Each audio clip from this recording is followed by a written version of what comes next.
अनुज पांडे और ये है आपका प्यारा चैनल मैथ स्टार। तो बच्चों, पिछले वीडियोज में हम लोग इलेक्ट्रिक पोटेंशियल एंड कैपेसिटेंस का पूरा थ्योरिकल पार्ट और डेरिवेशन पार्ट पढ़ चुके हैं। पूरी तरह से उसको हम खत्म कर चुके हैं और उसमें आपको जो और कुछ पढ़ना है, एक आध दो चीजें छूटा है, अगर उसको आप कमेंट में लिखेंगे तो उसको भी हम पढ़ाएंगे। अभी इसलिए छोड़ रहे हैं क्योंकि अब की बार कुछ सिलेबस कट गया है बोर्ड की तरफ से भी, इसलिए ज्यादा नहीं डाल रहे वीडियो। बाकी अगर आप कहेंगे तो इसमें 2-3 वीडियो और डाल सकते हैं, ठीक है। तो जो टॉपिक आप पढ़ना हो कमेंट करिएगा, उसको हम पढ़ाएंगे, ठीक है। तो आज हम स्टार्ट करने वाले हैं इस लेसन का न्यूमेरिकल। तो चलिए पहले देख लेते हैं इसका फार्मूला।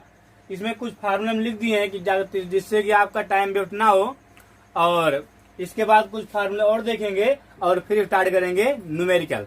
तो फर्स्ट फार्मूला है, किसी बिंदु पर विद्युत विभव, आपको हमें electric potential difference due to a point charge बताए थे, ठीक। वही फार्मूला यहाँ पर है, कितना होता है V=4πε0 इंटू Q/R, ठीक।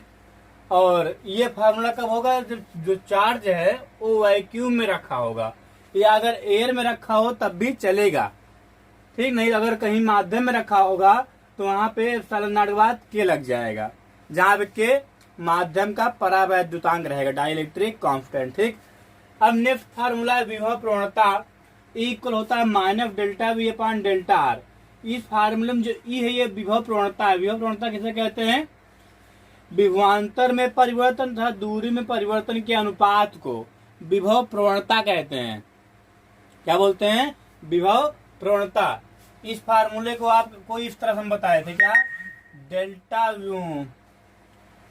ΔV इक्वल -E⋅ इस तरह बताए थे, वही फार्मूला यहाँ पर है, ठीक है। अब नेक्स्ट फार्मूला है विद्युत द्विध्रुव का अच्छी रेखा के किसी बिंदु पर विद्युत विभव। अच्छी रेखा के किसी बिंदु पर विद्युत विभव। अब आपको हम बता रहे हैं कि आपको याद करना पड़ेगा अच्छी स्थिति निरक्षी स्थिति, इंडान पोजीशन नॉन इंडान पोजीशन। तो इंडान पोजीशन पर मतलब एक्सियल पोजीशन पर आपको इलेक्ट्रिक डायपोल के कारण विद्युत विभव कितना बताए थे, V=4πε0 इंटू P/R²। और नॉन एक्सियल पोजीशन में क्या बताए थे, 0। याद है आपको, बहुत बढ़िया। तो वही यहाँ पे लिखा हुआ है। वैसे ये फार्मूला बहुत कम यूज होता है, ये फार्मूला जो दोनों फार्मूला ये बहुत ज्यादा यूज होते हैं, ठीक है, न्यूमेरिकल में। और इस फार्मूले का डेरिवेशन बोर्ड में बहुत पूछता है। अब नेक्स्ट फार्मूला हमारा क्या है, आवेशित वृत्तीय छल्ले के अक्ष के एक बिंदु पर V=4πε0 into Q/R² plus x²⁴/2। मतलब कोई रिंग हो और रिंग में एक समान यूनिफॉर्म चार्ज हो, तो उस रिंग के सेंटर से x डिस्टेंस पर अगर आपको इलेक्ट्रिक पोटेंशियल डिफरेंस मालूम करना है, उसके लिए क्या फार्मूला लगाना पड़ेगा, 1/4πε0 इंटू Q/R² प्लस x²⁴/3। यहाँ 3 नहीं रहेगा, यहाँ पे 1 रहेगा, ठीक है, ये रहेगा 1/2। तो अगर आपको मालूम हो तो डेरिवेशन कराते टाइम बताए थे फार्मूला आपको। एक रिंग लिए थे, उसमें यूनिफॉर्म चार्ज डिस्ट्रीब्यूट था क्यों कूलाम का, और रिंग के सेंटर से एक्स डिस्टेंस पर एक पॉइंट पी लिए थे, वहां पर हमें इलेक्ट्रिक पोटेंशियल पूरे रिंग के कारण फाइंड करना था। तो वहां पर यही फार्मूला आया था, और फिर उसके सेंटर पर भी हमें इलेक्ट्रिक पोटेंशियल बताया था। वो क्या बताए थे, 1/4πε0 इंटू Q/R। कैसे, x का मान 0 रख दिए थे, आ गया था, ठीक है। तो यही लिखा हुआ है, R त्रिज्या के छल्ले के केंद्र पर V=4πε0 इंटू Q/R। अब नेक्स्ट फार्मूला है, संधारित्र की धारिता C इक्वल होती है Q/ΔV। ये धारिता का मेन फार्मूला थे। मेन फार्मूला क्या होता है धारिता का, Q/ΔV, संधारित्र में उपस्थित टोटल चार्ज अपान पोटेंशियल डिफरेंस। अब नेक्स्ट फार्मूला है, आवेशित संधारित्र की विभव ऊर्जा U इक्वल क्या होती है, ½ Q²/C। डिराइव किए थे हम। या अगर मान लो आप Q और C के टर्म में ना दिया हो न्यूमेरिकल, तो C और V के टर्म में दिया हो तो ये लगा दीजिए ½ CV²। या अगर मान लो आपको चार्ज और पोटेंशियल के टर्म में दिया हो, इलेक्ट्रिक पोटेंशियल के टर्म में, चार्ज के टर्म में, तो आप ये फार्मूला लगाइए, क्या, U equal half into QV या हाफ क्यूबी। समझ गए आप। चलिए अब नेक्स्ट फार्मूला है समांतर पट्टिका संधारित्र की धारिता क्या होती है, C इक्वल के डी। डेरिवेशन किए हैं, प्रॉब्लम नहीं होनी चाहिए, ठीक है। चलिए यहाँ पे क्या है, dielectric constant of dielectric substance. समझ गए। ये भी आपको मालूम होगा कि कैपेसिटर के प्लेटों के बीच डाइलेक्ट्रिक सब्सटेंस रखने पर उसकी जो कैपेसिटी है वो क्या हो जाती है, इंक्रीज हो जाती है। तो याद होगा आपको। अब चलते हैं नेक्स्ट फार्मूला पे। क्या है, संधारित्र के प्लेटों के बीच परावैद्युत रखने पर संधारित्र की धारिता क्या होती है, C इक्वल के सी नॉट। अभी बताए थे या डेरिवेशन कराते टाइम भी बताए थे कि संधारित्र के प्लेटों के बीच कोई परावैद्युत पदार्थ रखने पर उसकी जो कैपेसिटी होती है वो के गुना बढ़ जाती है। तो वही यहाँ लिखा हुआ है C इक्वल के सी नॉट। सी नॉट यहाँ पे परावैद्युत पदार्थ रखने की पहले की कैपेसिटी है और जो C है ये परावैद्युत पदार्थ डाइलेक्ट्रिक सब्सटेंस रखने के बाद कैपेसिटी है, ठीक है। चलिए अब एक फार्मूला और देख लेते हैं इसमें से, और उसके बाद और फार्मूले भी अभी हैं, अभी आपका खत्म नहीं हुआ है, ठीक है। तो 10 नंबर फार्मूला है उभयनिष्ठ विभव। मान लो दो कैपेसिटर हो और एक कैपेसिटर की कैपेसिटी क्या हो C1 और दूसरे कैपेसिटी क्या हो C2। एक में पोटेंशियल कितना हो V1 और दूसरे में कितना हो V2। तब अगर आपसे उभयनिष्ठ विभव पूछा जाए, कॉमन इलेक्ट्रिक पोटेंशियल, तब आप क्या लगाएंगे formula, V equal C1 V1 plus C2 V2 upon C1 plus C2। समझ गए।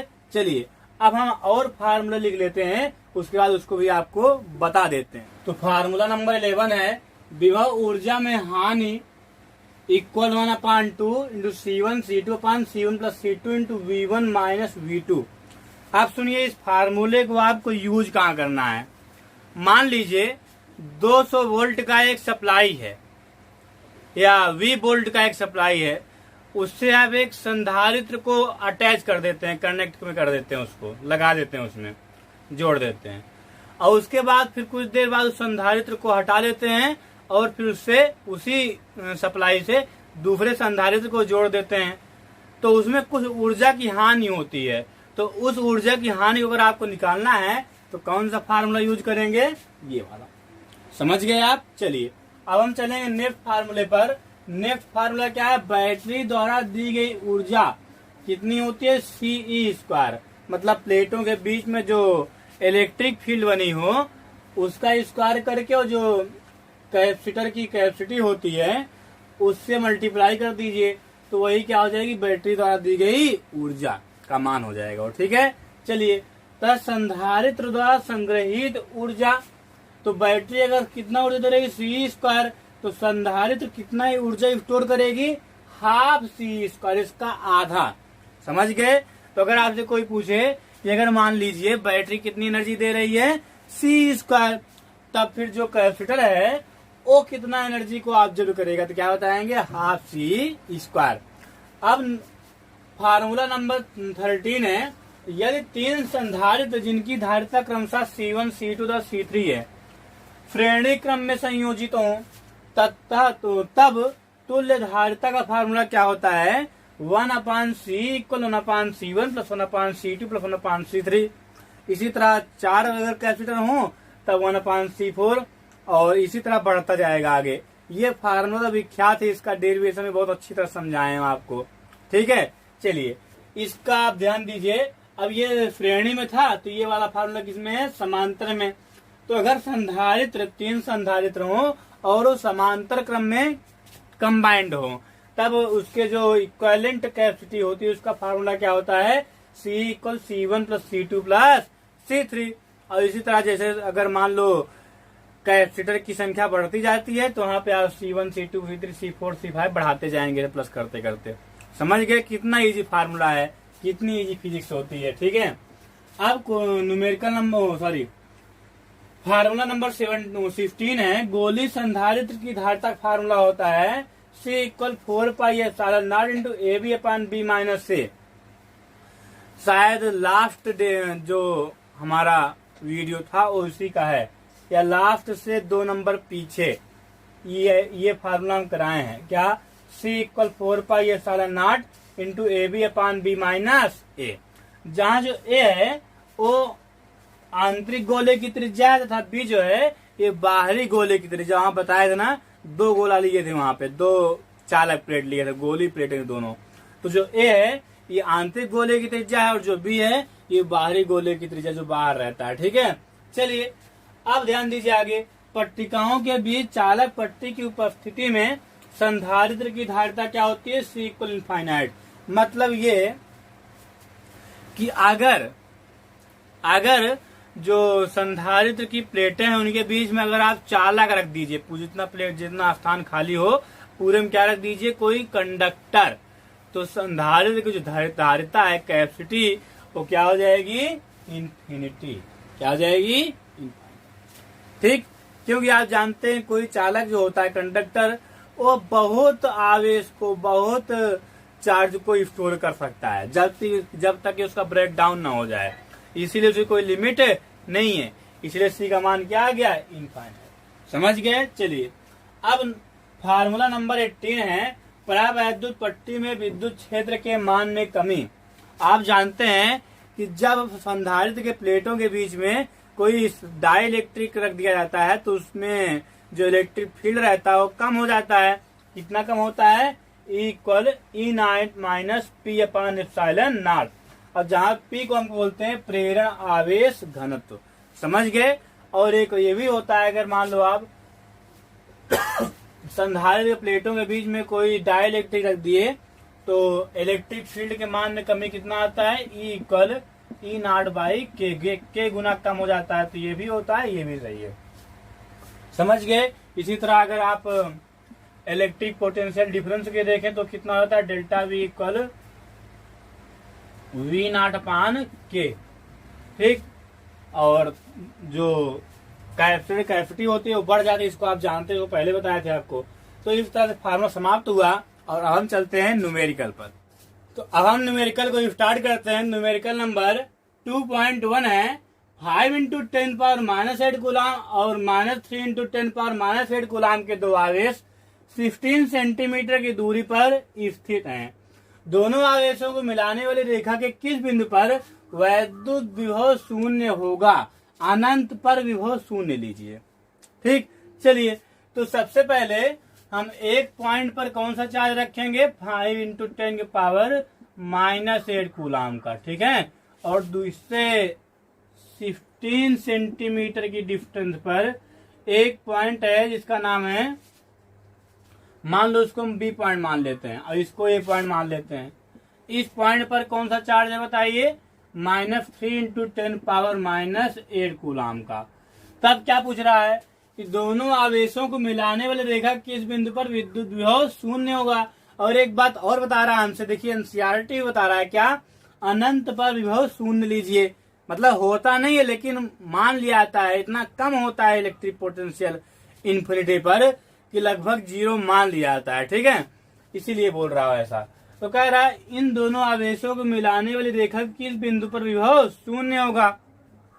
ठीक, चलिए मतलब हमें फाइंड करना है कि किस पॉइंट पर रिजल्टेंट इलेक्ट्रिक पोटेंशियल क्या होगा? शून्य होगा।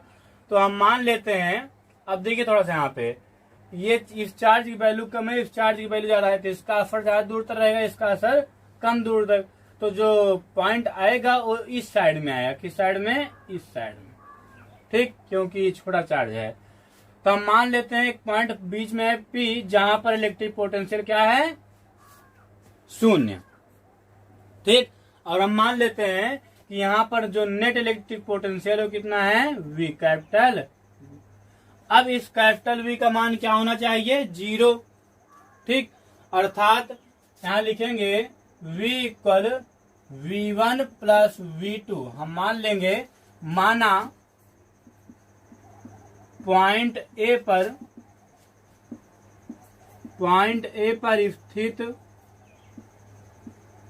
चार्ज के कारण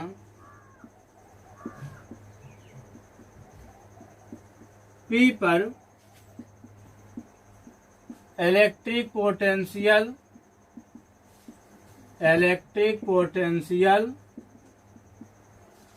V1 है तथा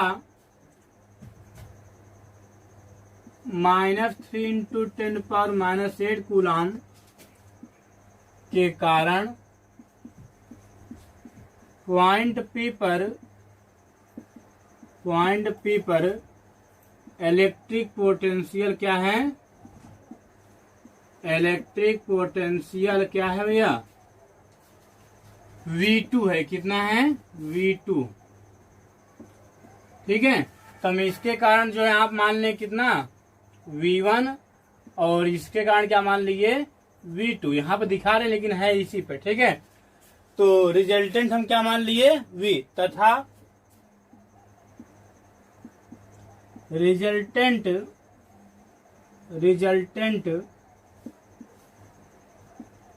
इलेक्ट्रिक पोटेंशियल, ध्यान रखिएगा, पहले भी आपको बता चुके हैं कि इलेक्ट्रिक पोटेंशियल डिफाइन नहीं है। जब एक पॉइंट पर इलेक्ट्रिक पोटेंशियल को हम 0 मान लेते हैं या एक पॉइंट इन्फिनिटी मान लेते हैं, तब फिर इलेक्ट्रिक पोटेंशियल डिफाइन होता है। ठीक है, तो रिजल्टेंट इलेक्ट्रिक पोटेंशियल V है। ठीक, तो इसके कारण V1, उसके कारण V2, रिजल्टेंट दोनों कारण क्या हो गया? V। तो कह रहा है जो V का मान हो जाए क्या होना चाहिए? 0। तो यहाँ पे हो जाएगा V इक्वल 0 इक्वल क्या हो जाएगा? V1 plus V2। अब थोड़ा ध्यान दीजिए, हमें इस चार्ज के कारण इस पॉइंट पर इलेक्ट्रिक पोटेंशियल फाइंड करना है। इस पॉइंट पर, इस P पॉइंट पर इलेक्ट्रिक पोटेंशियल फाइंड करना है। तो क्या करेंगे? तो हम जानते हैं कि किसी पॉइंट चार्ज के कारण इलेक्ट्रिक पोटेंशियल कितना होता है? 1/4πε0 इंटू Q बाई R ये होता है। तो Q तो हमें मालूम है लेकिन R नहीं मालूम है। तो हम मान लेते हैं कि जहां पर इलेक्ट्रिक पोटेंशियल 0 हो रहा है, रिजल्टेंट इलेक्ट्रिक पोटेंशियल, इस चार्ज से वहां तक की जो डिस्टेंस है वो कितनी है? x। कितनी है? x।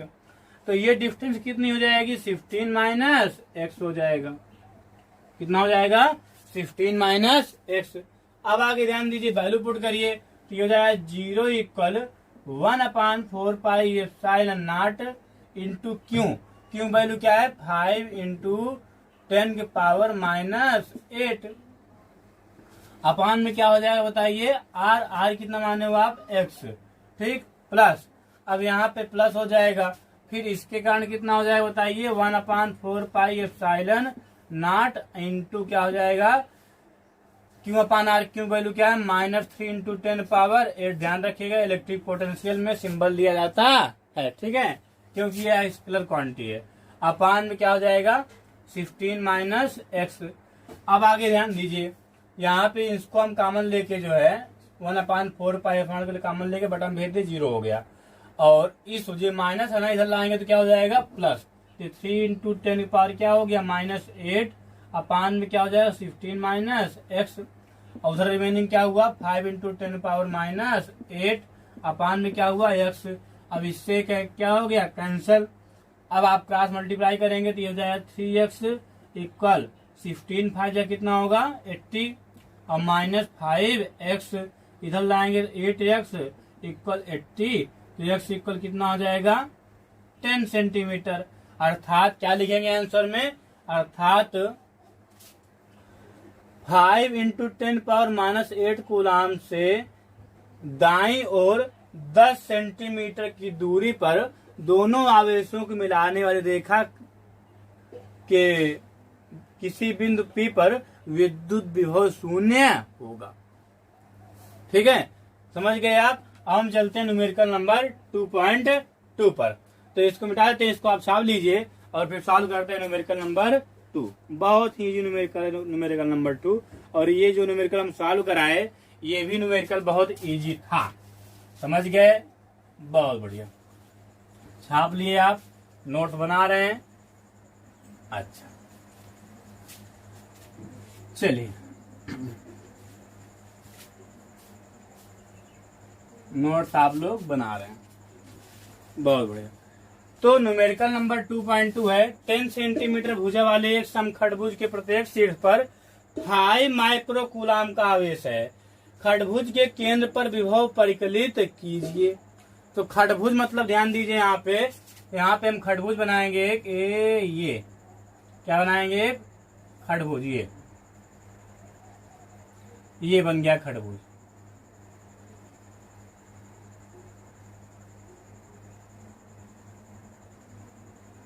ये हो गया। ठीक, अब ध्यान दीजिए थोड़ा सा यहाँ पे। अब इसके केंद्र मतलब यहाँ पर हमें विभव परिकलित करना है। क्या पे? यहाँ पे विभव परिकलित करना है। और इसमें एक बात और दिया है, कह रहा है प्रत्येक भुजा की लंबाई कितनी है? 10 सेंटीमीटर। मतलब हर जो एवरी साइड है उसकी लेंथ कितनी है? 10 सेंटीमीटर। इसकी भी हो गई 10, इसकी भी 10 सेंटीमीटर हो गई, ये भी क्या हो गया? 10 सेंटीमीटर, और ये भी कितना हो गया? 10 सेंटीमीटर। अगर आप प्रत्येक शीर्ष पर 5 माइक्रोकूलाम का चार्ज है तो इस पॉइंट पर कितना है? 5 माइक्रोकूलाम, तो 5 म्यू सी। ठीक, इस पर भी कितना है? 5 म्यू सी। इस पर भी कितना है? 5 म्यू सी। इस पर भी कितना है? 5 म्यू सी। इस पर भी कितना है? 5 म्यू सी। इस पर भी 5 कितना है? 5 म्यू सी। कुछ लोग कह रहे हैं 5 मौसी, इसकी 5 मौसी है। चलिए अब आगे ध्यान दीजिए। तो अब हमें इन सभी चार्ज के कारण यहाँ पर इलेक्ट्रिक पोटेंशियल फाइंड करना है। ठीक है, तो जिस चार्ज के कारण जिस पॉइंट पर इलेक्ट्रिक पोटेंशियल फाइंड करना होता है वहां से वहां तक की मिनिमम डिस्टेंस मालूम होनी चाहिए आपको। तो चलिए हम मान लेते हैं कि यहाँ से यहाँ तक की जो मिनिमम डिस्टेंस है वो ये है। अब इसका मान क्या होगा हमें नहीं मालूम, इसकी वैल्यू हमें नहीं मालूम। चलिए इससे यहाँ से यहाँ तक डिस्टेंस क्या है? ये। यहाँ से यहाँ तक डिस्टेंस क्या है? ये। यहाँ से यहाँ तक डिस्टेंस क्या है? ये। यहाँ से यहाँ तक डिस्टेंस क्या है? ये। क्योंकि सब चार्ज के कारण आपको निकालना है ना। चलिए अगर आप देखें यहाँ पे तो आप जानते हैं एक पॉइंट जो होता है वो कितने डिग्री का होता है? कितने डिग्री एंगल बनता है? 360 डिग्री। और इसमें कितने पार्ट हो गए हैं? 6 पार्ट। 6 पार्ट हुए तो एक एंगल कितने का हुआ? 60 का। और सब इक्वल है तो सब 50 हो जाएंगे। समझ गए? सब एंगल कितने हो गए? 60 डिग्री। और अगर आप ध्यान से देखें, अगर आपको याद हो तो प्रत्येक एंगल 60 डिग्री किसका होता है? किसका होता है? जिस ट्रायंगल का सभी भुजाएं बराबर होती हैं उसे उसकी जो इक्विलेटरल ट्रायंगल बोलते हैं। उसे क्या बोलते हैं? Equilateral triangle. इंग्लिश बोल रहे हैं इक्विलेटरल ट्रायंगल।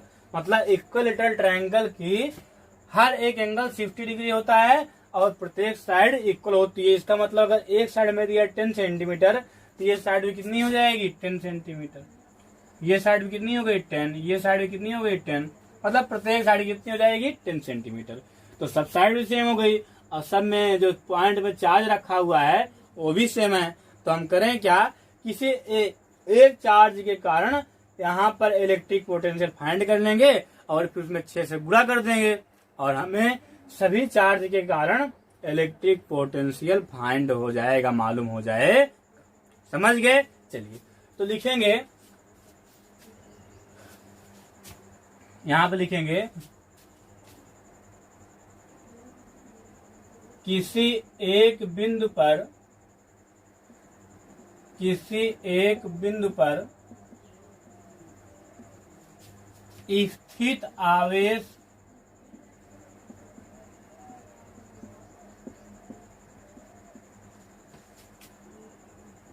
पांच माइक्रोकूलाम के कारण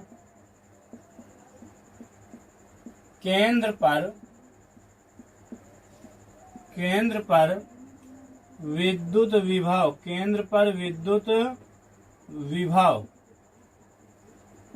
कितना होगा? ध्यान दीजिए, V इक्वल 1/4πε0 इंटू क्या हो जाएगा? 5 म्यू है। म्यू वैल्यू क्या हो जाएगी? 10⁻⁻⁶। अगर म्यू लिखा हो तो आपको 10⁻⁻⁶ क्या करना है? मल्टीप्लाई। और ये हो गया, ध्यान दीजिए अब। तो 1/4πε0 इंटू क्यू बाई आर होता है ना। आर के मान क्या है? यहाँ पे डिफरेंस कितना है? 10 सेंटीमीटर।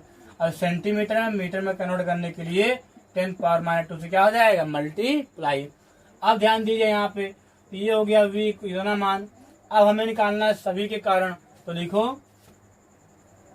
कि सभी शीर्षों पर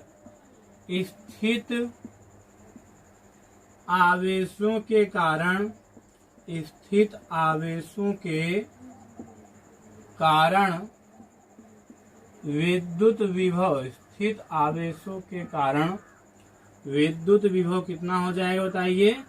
वो हो जाएगा 1/4πε0 इंटू क्या हो जाएगा 5 इंटू 10⁻⁻6 अपान 10 इंटू 10⁻2 और यहाँ पे 6 से क्या हो जाएगा गुणा, क्योंकि एक कारण इतना 6 कारण। ठीक है, अब इसको सॉल्व करेंगे हम तो ये कितना हो जाएगा देखिए 6 पंचे 30, तो एक 0 से 0 कट गया और इसकी वैल्यू क्या होती है 1/4πε0 की 9 इंटू 10⁻9। तो यहाँ पे सॉल्व करते हैं, ये हो जाएगा 6 इंटू 9 इंटू 10⁻9 इंटू 5 इंटू 10⁻6 अपान में क्या हो जाएगा 10 इंटू 10⁻2। इतना हुआ, समझ में आ रहा सबको? बहुत बढ़िया। अब देखिए 6 पंचे 30, यहाँ पे 10 और भी है क्या? ठीक है, तो 6 पंचे कितना हो गया 30 और एक 0 से 0 कट जाएगा तो 3 बचेगा, तो 9 3 27, तो 27 गुणे। अब इसको ऊपर ले जाएंगे 11 हो, 11 में 6 कितना बचेगा 5 10⁻5। तो आंसर कितना है 2.7 इंटू 10⁻6। क्या पोटेंशियल का यूनिट क्या होता है? जूल पर कूलाम या वोल्ट भी कह सकते हैं आप। ये हो जाएगा ठीक। तो सभी शीर्षों पर उपस्थित आवेश के कारण सेंटर पर इलेक्ट्रिक पोटेंशियल कितना होगा 2.7 इंटू 10⁻6 वोल्ट।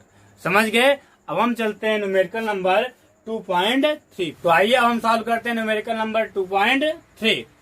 तो न्यूमेरिकल है 6 सेंटीमीटर की दूरी पर अवस्थित दो बिंदु एवं बी पर दो आवेश 2 माइक्रोकूलाम एवं -2 माइक्रोकूलाम रखे हैं। निकाय के समविभव पृष्ठ की पहचान कीजिए। हमें ये बताना है कि जो सिस्टम बना इन दोनों चार्ज को रखने पर उसमें से समविभव पृष्ठ कहाँ है? समविभव पृष्ठ मतलब जिस बिंदु पर रिजल्टेंट इलेक्ट्रिक पोटेंशियल डिफरेंस कितना हो जाए 0। ठीक, जिस पॉइंट पर इलेक्ट्रिक पोटेंशियल डिफरेंस 0 हो जाए वही पॉइंट जो है, वही पृष्ठ जो है क्या कहलाता है? समविभव पृष्ठ। ठीक है, चलिए अब आगे ध्यान दीजिए। दूसरा क्वेश्चन क्या कह रहा है? इस पृष्ठ के प्रत्येक बिंदु पर विद्युत क्षेत्र की दिशा क्या है? इसको भी बताएंगे भी क्वेश्चन में आपको जब आप इसका सॉल्यूशन करेंगे तो ध्यान दीजिए। यहाँ पर ऐसा करते हैं, हम एक पॉइंट चार्ज लेते हैं क्या 2 माइक्रोकूलाम और एक क्या है इससे कितनी दूरी पर है बताइए? इससे कितनी दूरी पर 6 सेंटीमीटर की डिस्टेंस पर। एक और है कितनी डिस्टेंस पर? 6 सेंटीमीटर डिस्टेंस पर एक चार्ज और है -2 माइक्रोकूलाम। तो ये दोनों चार्ज मैग्नीट्यूड सेम है, केवल डायरेक्शन में अपोजिट है बस सिंबल में। तो जाहिर सी बात है कि जो समविभव पृष्ठ आएगा दोनों के मध्य बिंदु मिडिल पॉइंट पे आएगा। अगर चार्ज की जो मैग्नीट्यूड है वो अलग अलग होता तब तो कुछ कहा जा सकता था कि मान लो इधर उधर आएगा, मतलब कि, लेकिन अब तो ये बीच में ही आए क्योंकि मैग्नीट्यूड सेम है और सिंबल अपोजिट है। लेकिन फिर भी चलिए सॉल्व कर देते हैं इसको हम। तो ध्यान दीजिए, इसको हम मान लेते हैं पॉइंट ए और इसको मान लेते हैं पॉइंट बी, और ये भी मान लेते हैं कि जो समविभव पृष्ठ है वो, या हम मान लेते हैं कि इस चार्ज से यक्स डिस्टेंस पर एक पॉइंट है जिसका नाम है पॉइंट पी, और वहीं पर क्या है इलेक्ट्रिक पोटेंशियल 0 है। क्या है? 0। अब आगे ध्यान दीजिए, तो इसका मतलब क्या हुआ कि जो रिजल्टेंट पोटेंशियल होगा V, वो जो है दोनों के कारण जो पोटेंशियल बनेगा उसका जब सम करेंगे तो क्या हो जाएगा 0। हम मान लेते हैं इसके कारण जो पोटेंशियल बना उसका मान क्या है V1 और इसके कारण जो बना उसका मान क्या है V2। ठीक है, अब आगे ध्यान दीजिए। तो यहाँ पे V1 V2 का मान रखेंगे और हम यहाँ पे माने हैं क्या कि इलेक्ट्रिक पोटेंशियल जो रिजल्टेंट इलेक्ट्रिक पोटेंशियल डिफरेंस है वो कितना होगा 0। तो V का मान क्या रखेंगे 0। और ये बताइए कि ये डिस्टेंस है x, तो ये डिस्टेंस क्या हो जाएगी 6 - x। समझ गए? चलिए अब आगे आप ध्यान दीजिए, तो यहाँ पे V का मान 0 हो गया, इक्वल क्या हो जाएगा V1 का मान कितना हो जाएगा 9 इंटू 10⁻9। किसका मान है 1/4πε0 का। ठीक है, इंटू क्यू की वैल्यू क्या बताइए 2 और माइक्रो है तो इसलिए 10⁻6 क्या हो जाएगा मल्टीप्लाई। अब अपान क्या हो जाएगा R, तो डिस्टेंस कितनी इसकी x, और प्लस हो जाएगा 9 इंटू 10⁻9 इंटू हो जाएगा -2 इंटू 10⁻6 अपान में क्या हो जाएगा, ये डिस्टेंस कितनी बताइए, 6 माइनस एक्स, 6 माइनस एक्स हो जाएगा। अब ध्यान दीजिए यहाँ पे 2 इंटू 10⁻6 और ये पूरा कॉमन बन जाएगा। अब कॉमन बन जाए उसके बाद इसको हम बटन भेजेंगे, क्या हो जाएगा, पूरा 0 हो जाएगा। और उसके बाद ध्यान दीजिए ये 0 हो गया, उधर क्या रिमेनिंग हुआ 1/x माइनस प्लस माइनस क्या हो जाएगा -1/6 माइनस एक्स, स्क्वायर करेंगे तो 1/6 minus x equal 1/x, x equal हो जाएगा 6 माइनस एक्स, क्रॉस मल्टीप्लाई करके, ठीक है। अब यहाँ पे 2x इक्वल क्या हो जाएगा 6, तो x इक्वल क्या हो जाएगा 3। तो जैसा कि हम आपको पहले बताए थे कि दोनों आवेशों के मध्य बिंदु पर ही समविभव पृष्ठ होगा। आप देख रहे हैं x इक्वल 3 सेंटीमीटर आ रहा है आंसर, मतलब x आप कौन सी डिस्टेंस माने हो 3 सेंटीमीटर। तो जब ये 3 सेंटीमीटर हो गया तो ये बचने वाला क्या हो जाएगा 3 सेंटीमीटर, मतलब मध्य बिंदु पर समविभव पृष्ठ होगा। क्यों? क्योंकि दोनों चार्ज का मैग्नीट्यूड सेम है लेकिन डायरेक्शन अपोजिट है। समझ गए, सिंबल अपोजिट है। तो इसमें आप लिखेंगे क्या कि अब ध्यान दीजिएगा, अब इसमें अगर आपको समविभव पृष्ठ दिखाना है तो इसी बिंदु पर होगा। तो इसमें करना क्या होगा, यहाँ पे जो समविभव पृष्ठ है वो ऐसे होगा, देखिए ऐसे,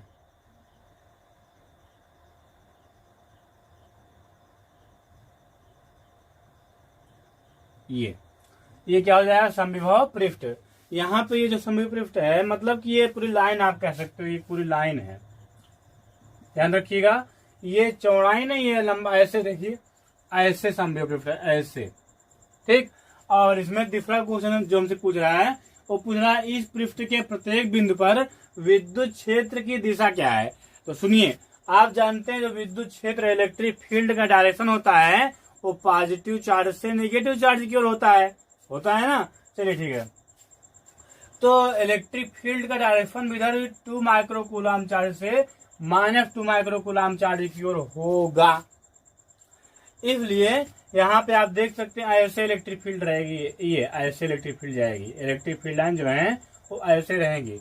इसका मतलब जो विद्युत इस पृष्ठ के प्रत्येक बिंदु पर विद्युत क्षेत्र की दिशा समविभव पृष्ठ के अभिलंबवत होंगी।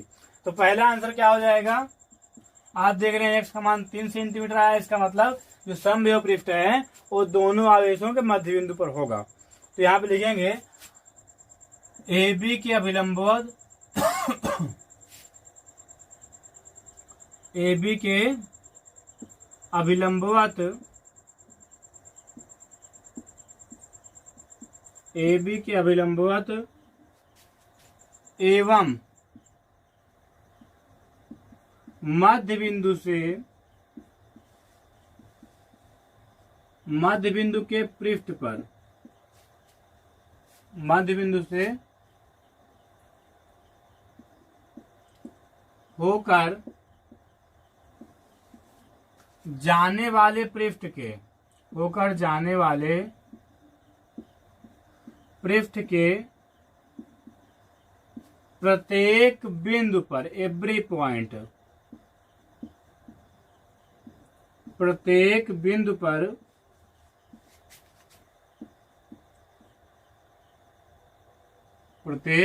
पर विद्युत विभव शून्य हो गया। ऐसा कह सकते हैं आप, प्रत्येक बिंदु पर समविभव पृष्ठ है, या ऐसा वही लिखिए विद्युत विभव शून्य होगा,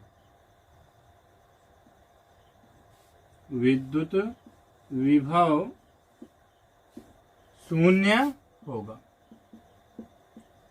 समझ गए आप। और यहाँ पे थोड़ा अगर आप लिखें कि परिणामी विद्युत विभव तो तब और बढ़िया रहेगा, ठीक है। चलिए अब सेकंड क्वेश्चन क्या कर रहा है, इस पृष्ठ के प्रत्येक बिंदु पर विद्युत क्षेत्र की दिशा क्या है। तो इसको आपको बताए कि इस पृष्ठ के प्रत्येक बिंदु पर जो विद्युत क्षेत्र की दिशा है वो पृष्ठ के अभिलंबवत होगी। तो आंसर क्या लिखेंगे कि पृष्ठ के प्रत्येक बिंदु पर विद्युत क्षेत्र की दिशा समविभव पृष्ठ के अभिलंबवत होगी। समझ गए आप। तो इस तरह से क्वेश्चन नंबर 2.3 समाप्त।